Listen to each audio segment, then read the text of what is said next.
Hello everybody, I'm Conquering History Games, and welcome to the return of a very exciting period, I hope, in the channel. We're going to be going back, or by we I mean me, I'm going to be returning to covering the developments of the Hearts of Iron 4 mod Kaiserreich, with its weekly progress reports in addition to Minor Mondays. Today we're going to be going over Minor Monday number 51, Scotland, which is the most recent one that came out. I might sometimes go back and do some of the older ones. There's actually definitely some ones that I do definitely want to get into. For example, the Welsh one. That's a little bit, this one is an extension of, a little bit, I'm stumbling over my words. The point is, Minor Mondays are back.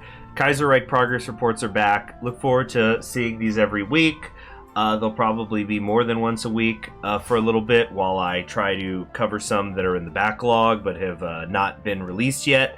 So I'm not going to go back and talk about ones that had progress reports but they've already been released because there's very little point in doing that.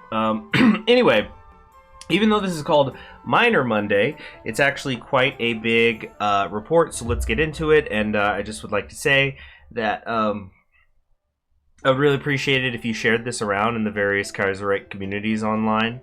Yeah, I know that sometimes not everybody has time to read these themselves, and it could maybe be something they could listen to at work or throw on as a video, on their monitor while they're working on something else. And I hope that I could help in that way. Anyway, so this Minor Monday was written by Zimbabwe Salt Company, and it is about what Scotland will look like after the Isles have been conquered by somebody else. Now, of course, Scotland begins the game as a part of the Union of Britain, so presumably this would be either the Entente or perhaps more likely for these scenarios, Germany and its allies have defeated the Union of Britain and have decided to split it up into smaller republics. Republics in quotation marks. So, the young state will find itself in a less than ideal situation with its economy in ruins and a political vacuum, allowing socialists and Tory unionists to exploit the chaos.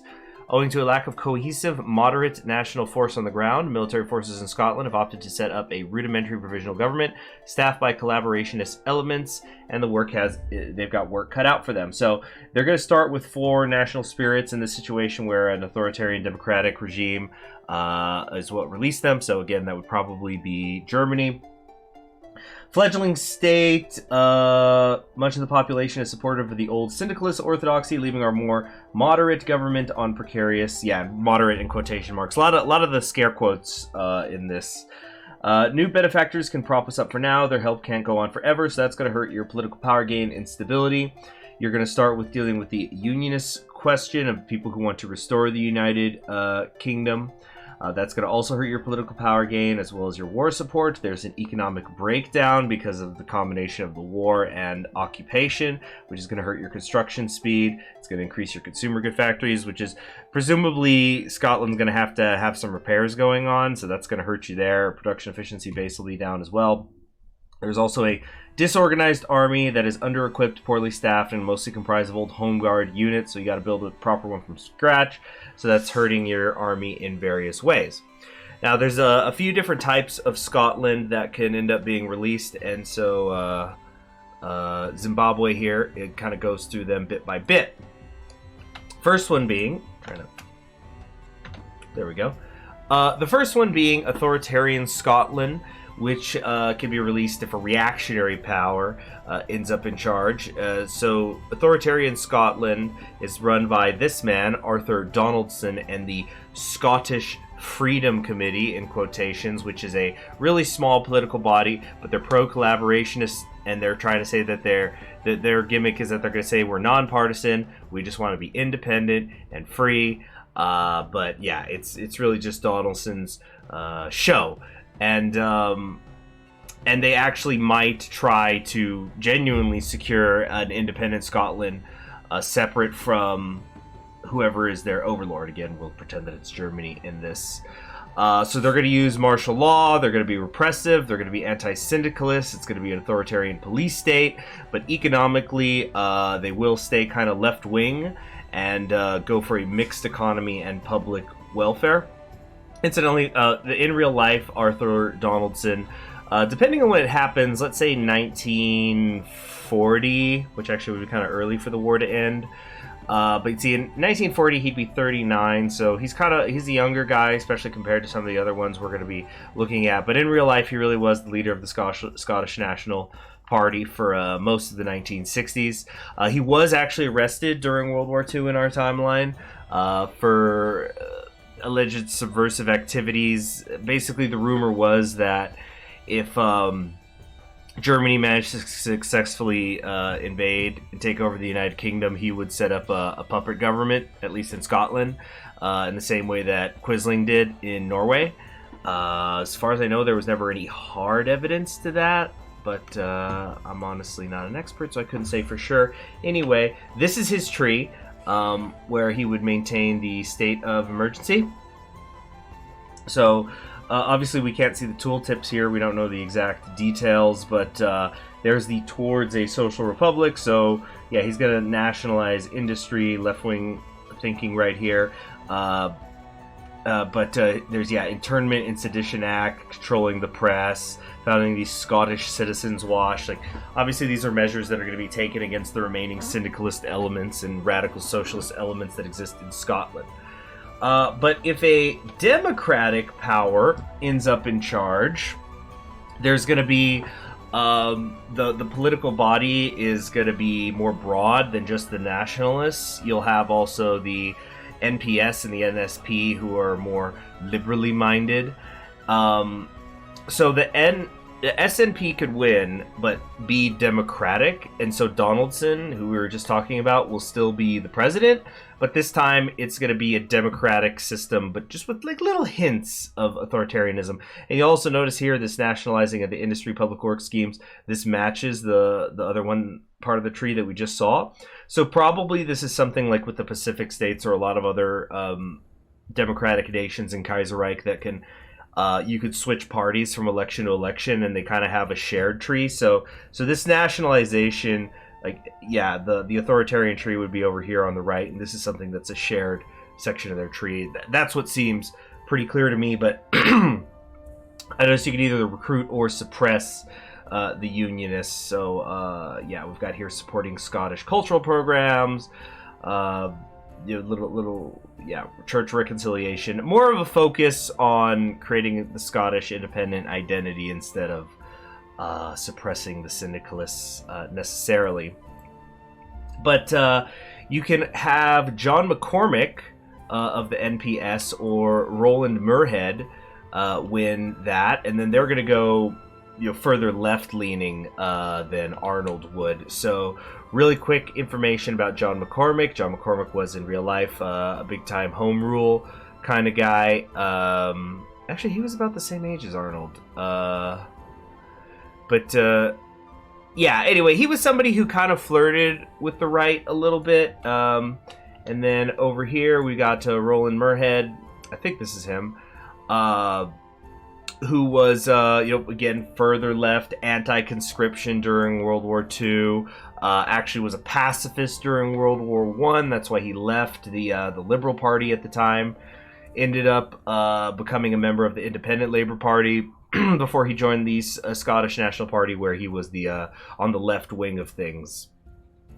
Okay, so anyway, moving on. We also have... Wait, I'm double checking here.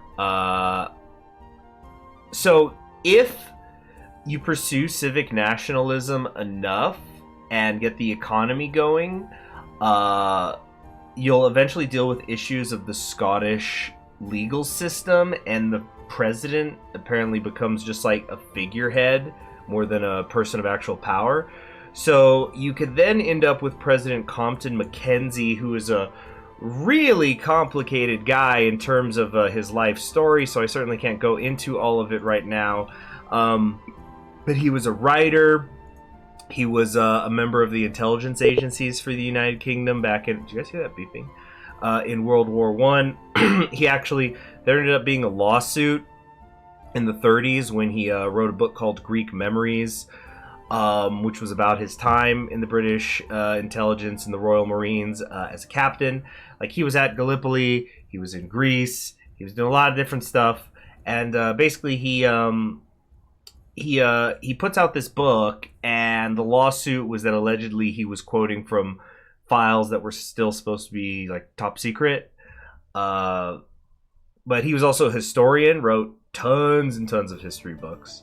But yeah, it seems like he would just mostly be a figurehead president because he's not really known as a politician. Another one of your figurehead presidents that you can get is Hugh McDiarmid here. So Hugh McDiarmid, this is a guy who's like a poet. So again, he's definitely to the left. Actually ran as a member of the British Communist Party in the 1960s in our own timeline, but also worked with the Scottish National Party.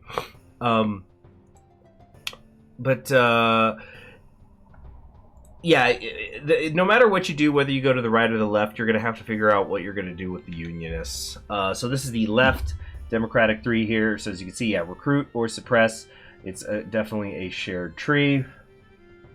But yeah, they're setting up a welfare state here, workplace democracy. So this sounds like you were just a step right of the syndicalists that were in charge. Except not really, because as we're going to see, we can go further left than this. Although only in a very specific circumstance. So let's say you got puppeted by a socialist country. I'm trying to think of like a way that would make sense in lore. It could just be, that would probably be a player, just not the AI, but they're just manually justifying. I know there's some people who like to do things where, let's say they are the United States and they go CSA and it's like syndicalist, and then if France and the Union of Britain go totalist, they don't join the Third Internationale and instead will declare war on them. So maybe if there's some sort of situation like that, you're like the CSA who takes over Scotland, and then you puppet it, there will not be an interim government. And the interim government details will be in the Welsh Minor Monday, so I'm going to have to do that. Incidentally, suggest below other Minor Mondays you'd like to see me do, or other progress reports that have passed by, which ones you'd like me to prioritize going back and covering. But Socialist Scotland is going to be really similar to Syndicalist Scotland that was under the Union of Britain, so you don't really need that big of a transition period. So Jimmy Maxton, also known as James Maxton, with his hatchet face, as somebody once called him, will end up being in charge. So he was somebody who in real life, part of independent labor, big part of the Red Clydesdale movement, which was this like radical socialism movement, labor, big time political labor power movement that was going on in Scotland for like 20 years, really locally driven. Ended up having a break with Ramsay MacDonald, and kind of was working in doing his own thing. That's the left for you, always splitting, right? So yeah, he's somebody who could who will be in charge if you have the radical socialists, or you can get Willie Gallagher instead if it's the syndicalists who are puppeting Scotland, because he was a trade unionist, actual communist. I think he actually was the last communist to ever be a member of Parliament in United Kingdom history. Not 100% sure on that, but he did serve a couple of terms. So yeah, there were communists in Parliament. And so they're going to try to do like Celtic democracy. But if a totalist government ends up in charge, so I guess this would be the opposite. Maybe you're playing totalist CSA and the Union of Britain went radical socialist and you had to show them the power of authority. There's just going to be a committee in charge. So that's what the leader portrait will be. And then this is what the socialist tree looks like. So this looks like it's the totalist branch, where you have planning committees, communal housing, criminalizing reactionary thought. Of course, yeah, like I said, this is the authoritarian branch, and then over here is the radical socialist syndicalist stuff.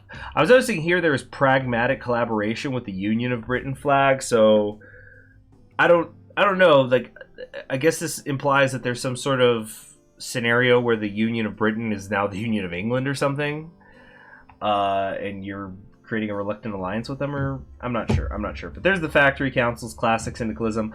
Although it looks like right here they do share some sort of Radio Scotland thing, so this is probably like party popularity, maybe research speed, stuff like that.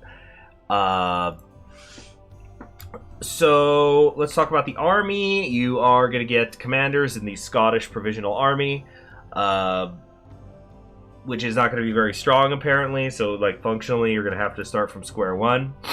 And this is your army tree.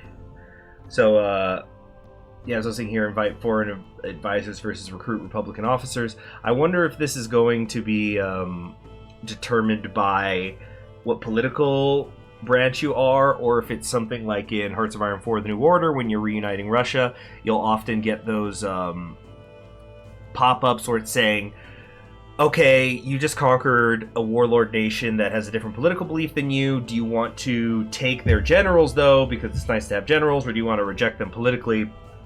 So, can you be going authoritarian, but you take in the syndicalist commanders? But would the syndicalist commanders even work for you? Maybe only a couple of them would.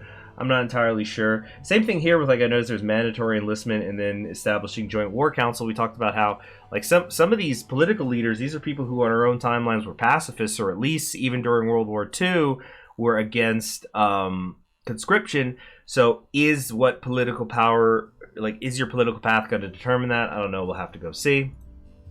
And then, yeah, here's all your advisors that you can get. I'm not going to talk about all these people, but a lot of these are ones that we talked about, like Tom Bell, vanguardist worker. He's the one who's like kind of the head of the council if you do Totalist.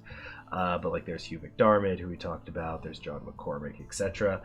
And then finally, this is the kind of bigger tree. So yeah, transitioning to democratic rule. Oh wait, oh yeah, here it is. Dang it, I went over these before. I should have known it, but yeah. So as you can see, it's kind of a pseudo-shared tree. Not as big as like Pacific States of America or something, but it's a minor Monday thing. It'll be interesting to see if there's anybody who maybe like tags over to Scotland and plays as them. It would be interesting, like, kind of willfully making yourself a minor. Anyway, that's it for the Minor Monday report, which, yeah, as you can see by the time, not so minor, but it's cool. Anyway, again, I want to emphasize, please tell me which of these reports you'd like me to go back in the backlog and cover. And I hope you guys are excited that these reports are coming back on the channel. I sure am. So I'm Conquering History Games. Please subscribe so you'll see whenever I upload new videos like this. And I'll see you in the next one.